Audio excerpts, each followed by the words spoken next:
Audio Jungle. Assalamualaikum warahmatullahi wabarakatuh. Selamat siang permisa. Kembali lagi bersama saya Hafiz dalam program berita hari ini. Kemacetan Batu Jajar sering terjadi. Dari informasi yang kami dapat bahwa kemacetan sering terjadi sampai jarak 1,8 km, yaitu dari terminal angkot Cangkora sampai pom bensin Batu Jajar. Salah satu akibat kemacetan ini adalah penyempitan jalur karena proyek jalan seringkali menutup sebagian badan jalan untuk pengerjaan. Akibatnya, kapasitas jalan berkurang drastis, sehingga lalu kendaraan melambat dan antrean panjang tak terhindarkan. Selain penutupan jalan, perbaikan jalan juga merupakan sistem buka tutup jalan, seperti pada ruas jalan Cangkora, batas Lewi Gajah yang dikerjakan pada bulan Juni 2025. Dinas Pekerjaan Umum dan Tata Ruang atau yang disebut DPUTR Kabupaten Bandung Barat menghimbau untuk menggunakan jalur alternatif yang tersedia, terutama pada saat penutupan diberlakukan. Oke baik, saat ini saya sedang bersama narasumber sekaligus guru dari SMA Al Bidayah, yaitu Pak Tony. Selamat siang Bapak. Selamat siang. Terima kasih atas kesediaan Bapak untuk meluangkan waktu berbagi pendapat dengan kami. Saya Hafiz dari media Al Bidayah. Saat ini kami sedang melakukan survei yang mengenai masalah kemacetan yang sering terjadi di wilayah Giri Asih. Nah, kami ada beberapa pertanyaan untuk Bapak. Yang pertama, menurut Bapak, apa dampak utama kemacetan terhadap aktivitas sehari-hari warga di wilayah ini? Tentu saja sudah jelas ya, mempengaruhi aktivitas warga sekitar Giri Asih maupun Batu Jajar. Yang pertama itu mempengaruhi waktu. Setiap orang warga Batu Jajar itu untuk ke tempat kerja itu padahal jaraknya dekat gitu, hanya sekitar 5 km atau bahkan 10 km. Cuma waktu yang ditempuh bisa berkali lipat gara-gara kemacetan di satu titik aja. Bisa jadi yang asalnya hanya diperlukan waktu 15 menit sehingga menjadi 30 menit, 45 menit, bahkan 1 jam. Gitu. Jadi sangat mempengaruhi dari waktu. Terus biaya juga itu berpengaruh ya, dari konsumsi bahan bakar itu jelas berpengaruh. Karena dengan terus men-set kendaraannya untuk terus menyala, maka konsumsi bahan bakarnya pun bakal lebih cepat habis gitu. Iya, makanya berpengaruh terhadap perekonomian juga. Itu dampaknya. Oke, selanjutnya, menurut Bapak, siapa saja pihak yang menurut Bapak paling bertanggung jawab untuk mengatasi masalah kemacetan ini? Menurut Bapak yang paling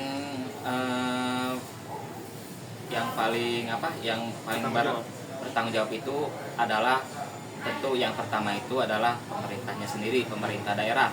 Karena di Jalan Batu Jajar ini sudah jelas menjadi tanggung jawab pemerintah daerah. Di sana pemerintah harus membuat kebijakan ataupun solusi untuk mengatasi kemacetan.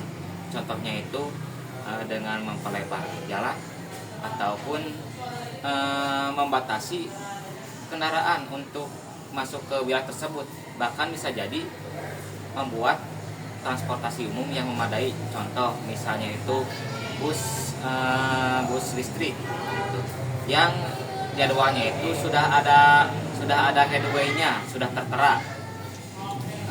Jadi penumpang pun tahu estimasi datang dan ketibaannya itu kapan gitu, biar tidak bentrok dan menyesuaikan dengan situasi saat kebutuhan mereka sendiri gitu.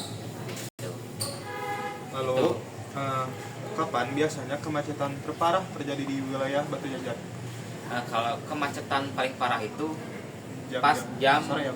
Pagi sama sore, jam masuk sekolah, jam masuk kantor, terus pulang sekolah sama pulang kerja gitu, ataupun pulang kantor. Nah, di sana kan terjadi kepadatan tuh, orang-orang di sana dalam waktu yang sama mereka memiliki tujuan yang berbeda, tapi mereka itu satu tujuan, yaitu sekolah ataupun bekerja gitu. Sehingga dalam waktu yang sama menimbulkan kemacetan yang panjang. Terus di sana juga bisa jadi karena sempitnya jalan. Nah, jadi sempitnya jalan itu berpengaruh terhadap kemacetan. Nah, karena sempit, kendaraan banyak, maka dari itu terjadilah kepadatan di tiap titik-titiknya.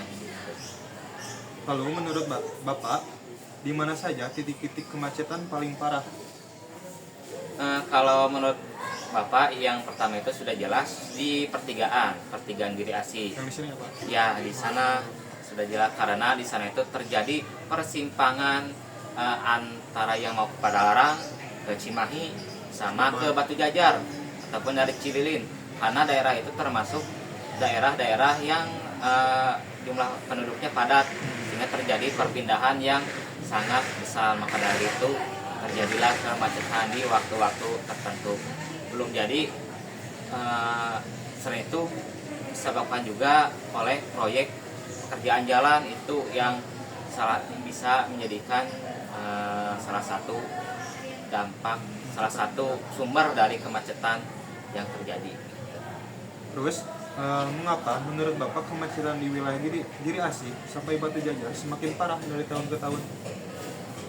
Karena yang pertama itu jumlah kendaraan makin meningkat, karena sekarang itu makin mudah untuk mendapatkan kendaraan. Nah, semakin mudah maka orang-orang tuh semakin semakin membeli gitu, karena urgent gitu, karena penting untuk memiliki kendaraan itu. Sebabnya itu terjadi karena kurangnya tadi transportasi umum yang kurang.